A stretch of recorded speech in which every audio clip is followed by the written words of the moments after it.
नमस्कार साथियों, स्वागत है आप सभी का आपकी अपनी पाठशाला पर। मैं हूं अंकित अवस्थी। आप हैं मेरे साथ में एक ऐसी बेहतरीन खबर पर चर्चा करने के लिए जिसे जानकर हर भारतीय के अंदर एक बार फिर गर्व का भाव उत्पन्न होगा। खबर क्या है?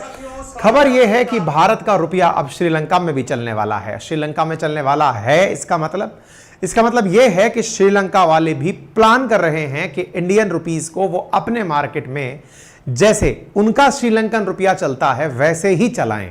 इस बारे में सारी विस्तार पूर्वक चर्चाएं होंगी और इस विस्तार पूर्वक चर्चा के अंदर सारी बातों का आधार बताया जाएगा कि यह चर्चा कहां से निकल कर आई है। तो चलिए शुरू करते हैं।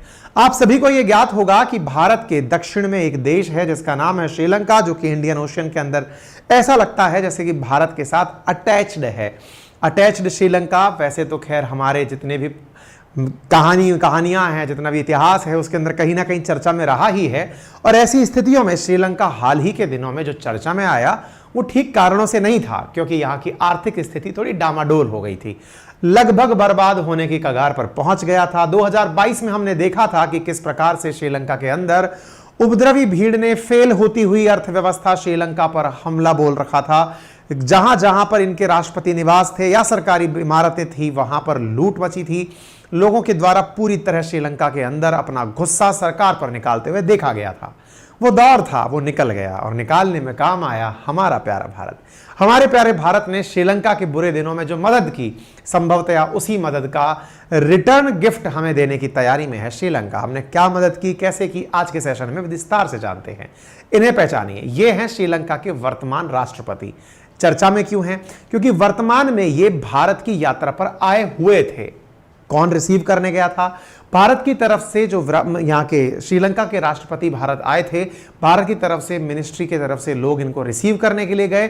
प्रेसिडेंट को रिसीव किया गया और रिसीव होने के बाद इन्हें भारत के विदेश मंत्री, भारत के राष्ट्रपति, इन सब से इनकी मुलाकात कराई गई। श्रीलंका के रानिल विक्रमसिंघे जब भारत पहुंचे तो विक्रमसिंघे ने पहुंच करके भारत की बड़ी डिग्निटरीज के साथ मुलाकात की और एक प्रकार से समझिए कि जो दौर इन्होंने बहुत अंधकार में निकाला था, उस दौर से छटा, जब बादलों की जो छटा हटी है, उसके बाद ये भारत धन्यवाद बोलने आए हैं कि भैया बहुत अच्छे से आप लोगों ने हमारी मदद की। अगर आप ना होते तो संभवतया हम ना होते। भाई साहब, अगर तुम ना होते तो हम ना होते, फिल्मी गाना सा लग रहा है, लेकिन सच है कि भारत ने जिस प्रकार से इनकी मदद की है ना, उसके लिए ही ये भारत आकर के भारत के साथ बहुत सारे एमओयू और ये स्वीकार करते हुए कि आपने हमारी बहुत मदद की है। आप देख सकते हैं प्रधानमंत्री के साथ इनकी मीटिंग होती है और यहां पर सुर्खी निकल कर आती है जब राष्ट्रपति यहां से वापस लौट जाते हैं तो वहां के विदेश मंत्री, श्रीलंका के विदेश मंत्री कहते हैं कि considering allowing rupee for local transaction, हम विचार कर रहे हैं रुपी को लोकल करेंसी के रूप में उपयोग में लेने के लिए। ऐसा श्रीलंका के मिनिस्टर के द्वारा दिया गया बयान है। Indian rupee for local transactions, यानी दूध खरीदने जा रहे हैं तो भी रुपए में पेमेंट करें और आप यात्रा में हैं तो भी रुपये में पेमेंट करें, वो भी इंडियन रुपी में पेमेंट करें। भारत का रुपया जिसमें महात्मा गांधी छपे हो उससे आप पेमेंट करें। यह खबर 22 जुलाई को निकल कर आती है। तो आपके विस्तार से जानने का क्रम शुरू होता है कि रानिल विक्रमसिंघे जब यहां आए तो उन्हें ऐसा क्या फील हुआ जिसके चलते उन्होंने तय किया, जाते ही ये न्यूज लीक करवाई कि भैया कहो लोगों से कि हम इंडिया का रुपया यूज करेंगे। मेरे प्यारे साथियों, श्रीलंका के रानिल विक्रमसिंघे 2 दिवसीय यात्रा पर जब गुरुवार को भारत पहुंचे थे तो उन्होंने कहा कि ये भारत और श्रीलंका के बीच में 75 साल से राजनयिक संबंधों का दौर जो है वो बनाने के लिए यहां आए हैं। आर्थिक तंगी के हालात के बाद जब श्रीलंका के अंदर सिविल वॉर जैसे हालात मच गए थे, जब वहां के राष्ट्रपति गोटाबाया राजपक्षे हटा दिए गए थे, तो उनके बचे हुए काल के लिए रानिल विक्रमसिंघे को बिठाया गया था, जिनका कार्यकाल सितंबर 2024 तक चलेगा। भारत के द्वारा इनकी यात्रा पर ऑफिशियल विजिट के ऊपर अपने द्वारा जो बातें हैं वो मिनिस्ट्री के द्वारा जारी की गई। अरिंदम बागची जी के द्वारा अपडेट देते हुए कहा गया कि यहां पर इनके साथ में बातचीत होते हुए डिफरेंट सेक्टर्स के ऊपर बातचीत हुई। डिफरेंट सेक्टर्स में हुई बातचीत के अंदर म्यूचुअल बेनिफिट लोगों के साथ कैसे हो, स्ट्रेटेजिक कनेक्टिविटी कैसे बढ़े, भारत दोनों देशों के साथ किस प्रकार से आगे बढ़ेगा, इन तमाम बातों के ऊपर मुलाकात हुई। प्रधानमंत्री के द्वारा भी यह बताया गया कि हमारी जो नेबरहुड फर्स्ट पॉलिसी है और जो सागर एक विचारधारा जो भारत की है, जिसके अंदर भारत इंडियन ओशन के सराउंडिंग में रहने वाले देशों को अपने साथ बांध कर रखता है, वो हमारा सागर इनिशिएटिव है। उसके लिए श्रीलंका हमारे बहुत करीबी मित्रों में से एक है। जब ये यहां पहुंचे तो एनएसए अजीत डोभाल के साथ मुलाकात की, तो अडानी के साथ भी मुलाकात की। बड़ा सवाल है, डोभाल से मुलाकात और अडानी से मुलाकात दोनों ही अलग अलग मुलाकात, मतलब क्या है? देखिए, डोभाल साहब की मुलाकात मायने रखती है क्योंकि श्रीलंका के अंदर मंदी का लाभ उठाते हुए चीन ने 99 ईयर्स के लिए इनका हम्बनटोटा पोर्ट ले लिया था। लेकिन उससे भारत के लिए बड़ी चुनौतियां बनी। बड़ी चुनौतियां क्या बनी कि चाइना के द्वारा हम्बनटोटा पोर्ट पर लाकर अपने खुफिया जहाज खड़े खड़े कर दिए जा रहे थे, जिसकी वजह से भारत को तमाम परेशानियों का सामना करना पड़ा। एनएसए के द्वारा इन्हें प्यार से समझाया गया कि श्रीमान देखिए, आपके यहां पर अगर आकर के चाइनीज कोई भी वेसल रुकता है, आप उसका उपयोग भारत के विरोध में ना होने दें, आप यह आश्वस्त करिए। बोले सर कबूल है। फिर बात हुई अडानी से। अडानी से बात किस विषय पर हुई? आपको मालूम होगा, कोलंबो पोर्ट है श्रीलंका के पास जिसे अडानी डेवलप कर रहे हैं। तो कंटेनर टर्मिनल वहां बन रहा है, 500 मेगावाट की वहां पर विंड प्रोजेक्ट डेवलप हो रही है जो अडानी की मदद से हो रही है। तो अडानी से भी इनकी मुलाकात हुई। आप यहां देख सकते हैं श्रीलंका के अंदर कोलंबो, यहां पर कोलंबो पोर्ट का निर्माण अडानी के द्वारा और हम्बनटोटा में चीन के द्वारा निर्माण किया जा रहा है। इसके ऊपर लेटर ऑफ इंटेंट भी एक दूसरे के साथ साझा किए गए और यह आश्वासन दिया गया कि हम कंटेनर हैंडलिंग की क्षमताओं को बढ़ाएंगे और कोलंबो पोर्ट जो कि ऑलरेडी भारतीय कंटेनरों के लिए पसंदीदा जगह है। और क्यों पसंदीदा जगह है तो आप मैप से समझ सकते हैं कि अगर इंडियन ओशन से होकर के कोई भी जहाज जा रहा है और उसे दूर तक जाना है तो वो यहां पर हॉल्ट लेता है, कोलंबो में हॉल्ट लेता है, फिर अंडमान निकोबार में भविष्य में हॉल्ट लेगा। ऐसी हम तैयारी कर रहे हैं और फिर जाकर के वो सिंगापुर निकलता है। इस प्रकार से हम लोग एक दूसरे के साथ में सारी बातचीत साझा किए।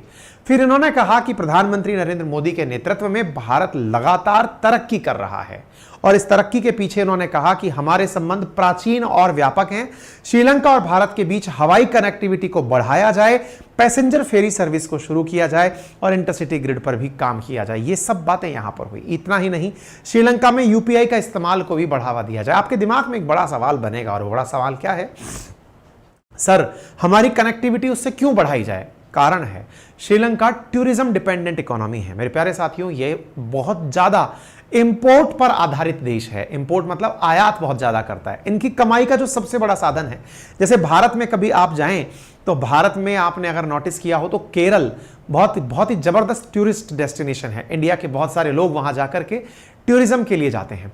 केरल से भी बेहतरीन जगह कुछ लोग जो श्रीलंका घूमकर आए हैं वो कहते हैं कि चूंकि वो इक्वेटर के और करीब है तो वहां पर बारिश का बहुत ज्यादा माहौल रहता है और मौसम जब सर्दियों का हो तो वहां का जो एटमॉस्फेयर है लश ग्रीन।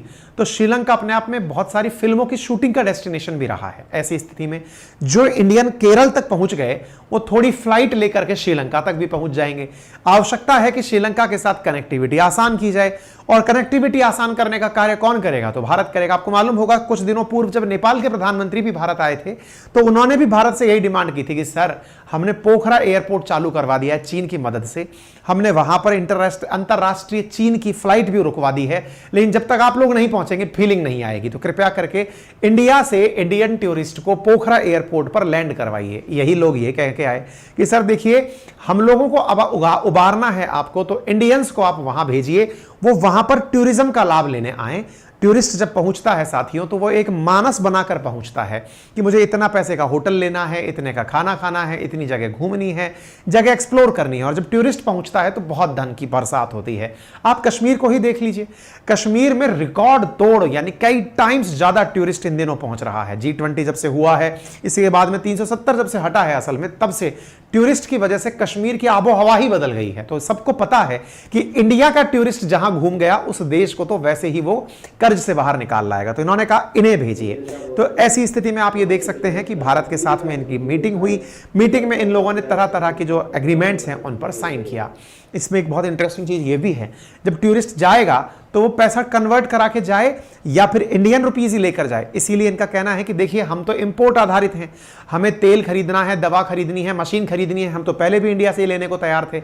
इंडियन रुपया अगर हम तक पहुंच गया तो हम उससे अपना देश चला पाएंगे। तो इंडियन रुपी को अगर ये अलाउ करना चाहते हैं तो उसके पीछे का बहुत बड़ा कारण क्या है? इंडियन रुपी अलाउ हुआ तो इनके पास में और सामान खरीदने के लिए पैसा आने लगेगा। चाय हो, चाय तो ये खुद पैदा करते हैं तो उसमें डलने की चीनी हो, उसके साथ साथ अगर आप देखें तो यहां पर जो दवाइयां आती हैं, फर्टिलाइजर्स आते हैं, फर्टिलाइजर्स के नाम पर चीन इनके साथ ट्रेजेडी पहले ही कर चुका है। इसके साथ साथ जो पेट्रोलियम पदार्थ है वो भी भारत के द्वारा बड़ी मात्रा में एक्सपोर्ट किया गया है, तो ऐसी स्थिति में इन्हें बड़ा लाभ होगा। आपको ये तो याद ही होगा कि भारत के द्वारा इस समय जो हमारा यूपीआई है उसे ग्लोबल करने को लेकर के तमाम प्रयास किए जा रहे हैं। तभी तो हमने हाल ही में आपको एक सेशन किया था अपनी पाठशाला पर कि फ्रांस ने भी हमारा यूपीआई अपनाया है कि आप अपने यूपीआई से जाकर वहां ट्रांजैक्शन कर सकते हैं। जो फ्रांस जा रहे थे प्रधानमंत्री, तो वो दुबई होते हुए आए थे, तो दुबई में भी वहां जाकर के बकायदा हमारे वो हैं शक्तिकांत दास जी जो हैं आरबीआई के गवर्नर, उन्हें भी लेकर के गए ताकि उनसे कहा गया कि भैया तुम भी आओ यहां पर, और बकायदा इनके साथ भी यूपीआई को लेकर के वो किया गया कि इंडिया रुपया और दिरहम के अंदर एक दूसरे के साथ व्यापार करेगा, इसके लिए यहां पर क्रॉस ट्रांजैक्शन किया गया। कहने का अर्थ क्या है कि यूएई के साथ भी भारत रुपये को लेकर के कि रुपी दिरहम व्यापार हमारा बढ़े और रुपये में हमारा काम वहां चले, यूपीआई हमारा वहां चले, इसको लेकर के एग्रीमेंट किया गया। इसका मतलब इंडिया अपने रुपए को चलाने के लिए, कहते हैं ना आज अपना नोट चलता है, अपना सिक्का चलता है, जिसकी ये वाली फीलिंग इंडिया लेना चाह रहा है। और इसके पीछे श्रीलंका हमसे इतना ज्यादा क्यों प्रभावित है, इसको समझने के लिए आप ऐसे समझिए कि पिछले 1 साल में श्रीलंका ने आर्थिक, सामाजिक, राजनीतिक स्तर पर जितने भी संकट साथ झेले हैं उनमें भारत एक बहुत बड़ी मददगार इकोनॉमी बनकर उनके पास खड़ा रहा। भारत के द्वारा यहां पर जिस प्रकार की मदद भेजी गई, जिस लेवल पर इन्हें मदद भेजी गई, वो खुद यहां के जो राष्ट्रपति हैं ये खुद मानते हैं। इनका कहना है कि हम लोगों ने भारत की वजह से ही आज इस स्थिति को फील किया है। यही कारण है कि डॉलर, यूरो और येन जो चलते हैं हमारे यहां पर, तो इंडिया का रुपया भी अब चलने लगे, जिसका उपयोग हम अपने यहां की इकोनॉमी को सुधारने में लगा सकते हैं। इसकी वजह से इनकी इकोनॉमी सुधरेगी, दवाइयां, खाने, कंस्ट्रक्शन मटेरियल जैसी चीजें आएंगी, और ऐसी स्थिति में भारत के साथ में श्रीलंका का व्यापार और मजबूत होगा। इनका मानना है कि भारत ने इन्हें उस आर्थिक पिछड़ेपन से, आर्थिक जो संकट का दौर था उससे निकालने में महत्वपूर्ण रोल प्ले किया है। आप यहां पर देख सकते हैं प्रेसिडेंट विक्रम सिंघे का बयान है कि यदि श्रीलंका इंडियन रुपी यूज करता है तो उससे हमें कोई भी दिक्कत नहीं होगी।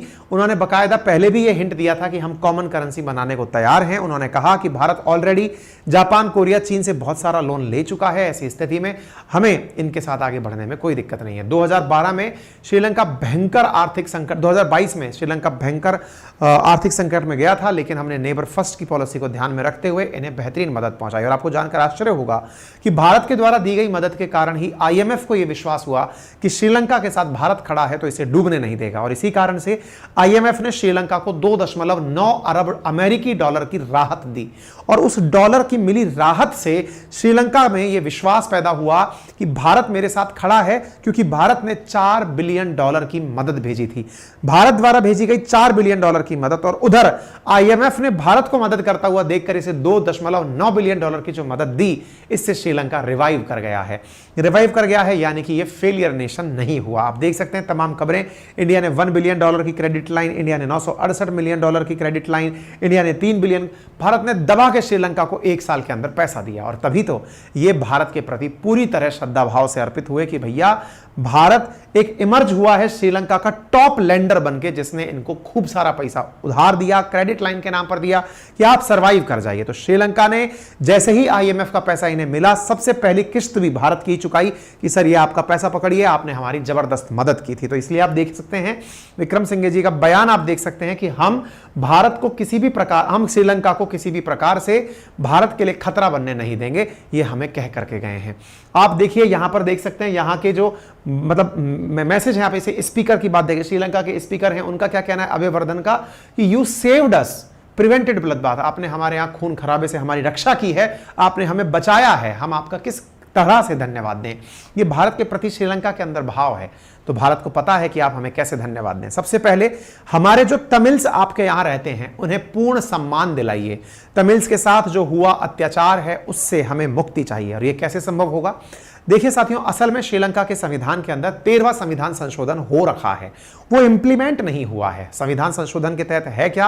ये प्रॉमिस है कि वहां रह रहे तमिल्स को भी प्रॉपर तरीके से सरकार के अंदर महत्वपूर्ण पदों पर नियुक्ति मिलेगी, उन्हें महत्वपूर्ण स्थान दिए जाएंगे, उन्हें सरकार में पार्टिसिपेशन, साझेदारी मिलेगी। लेकिन अभी तक संविधान संशोधन जो 13 नंबर है श्रीलंका के अंदर, वो लागू नहीं हुआ। इसलिए भारत ने इनसे डिमांड कर ली कि सर देखिए बाकी सब सही है, अगर हमने आपके लिए कुछ किया है तो कृपया जाकर के आप हमारे जो तमिल भाई श्रीलंका में रहते हैं उनके लिए आप कुछ करिए। और इसी स्थिति में आप देखिए प्रधानमंत्री ने यह बात कही कि बाकी सब सही है भाई, हमें क्या चाहिए, तो आप जाइए और वहां पर जो श्रीलंका के अंदर जो तमिल्स रह रहे हैं उनके लिए काम करिए, उनको आप तुरंत राहत दीजिए। तो इन्होंने कहा है कि हम इन मुद्दों को सुलझाने के लिए तैयार हैं, जो 13वां संशोधन है उसे हम लागू करेंगे, ये इन्होंने हमने आश्वासन दिया है। हालांकि इतना आसान नहीं है इनके लिए 13वां संशोधन लागू करना, क्योंकि श्रीलंका के अंदर जो पहले से सिन्हले जाति के जो बौद्ध रहते हैं वो तमिल्स के साथ कन्फ्लिक्ट में रहते हैं, और यही कारण है कि लिट्टे जो वहां पर बनकर आया था वो इसी कारण से। तो लंबा संघर्ष चला है वहां पर। तो ऐसे संघर्ष की स्थिति में भारत की जो महती भूमिका है अपने तमिल्स को वहां पर राहत दिलाने की, वो कितनी कारगर होती है ये तो आने वाला समय बताएगा। लेकिन आपकी क्या राय है भारत और श्रीलंका के रिश्तों पर, वो आप कमेंट बॉक्स में हमें जरूर बता सकते हैं।